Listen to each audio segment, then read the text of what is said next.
kembali lagi dengan saya. Di video kali ini kita akan bahas terkait vonis mati yang diputuskan oleh Hakim Ketua Pengadilan Negeri Jakarta Selatan atas pembantaian Brigadir Joshua, yaitu pembunuhan berencana 340 yang dilakukan oleh Sambo CS. Vonis mati yang dijatuhkan hakim ini jauh dari tuntutan jaksa penuntut umum, yang dimana pada tuntutan jaksa penuntut umum adalah seumur hidup, namun hakim punya pendapat hukum itu sah-sah aja, divonis hukuman mati. Kapan sih Sambo ini akan dieksekusi mati? Karena saya lihat banyak sekali berita yang beredar di media bahwasanya undang-undang yang akan berlaku nanti tahun 2026, yaitu KUHP yang terbaru, akan berpengaruh atas putusan tersebut. Dimana disebutkan di situ media-media yang beredar lah bahwasanya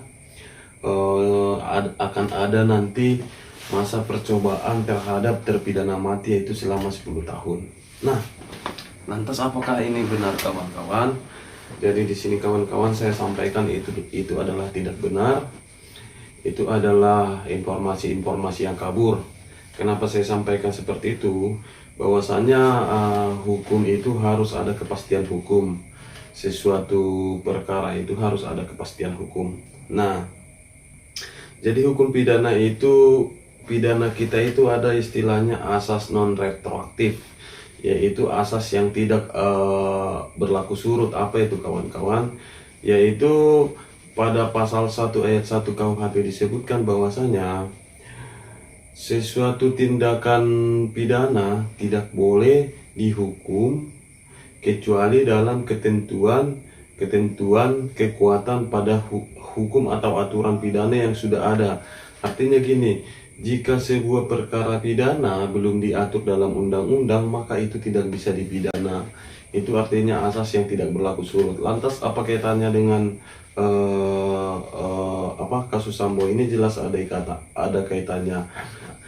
Jadi artinya kasus Sambo ini tidak menunggu sampai tahun 2026 lah, bahkan tidak ada masa percobaan terhadap kasus Sambo ini. Tidak ada masa percobaan menjalani hukuman 10 tahun, itu tidak ada. Pasal 1 ayat 1 Undang-Undang PNPS tahun 1964 disebutkan di situ bahwasanya setiap terpidana mati adalah terpidana yang dijatuhkan di peradilan umum atau peradilan militer.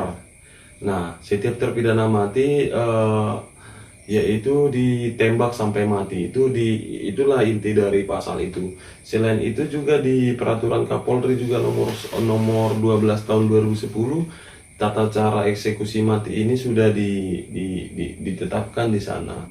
Nah, lantas apa saja sih yang menjadi kendala dalam eksekusi mati ini?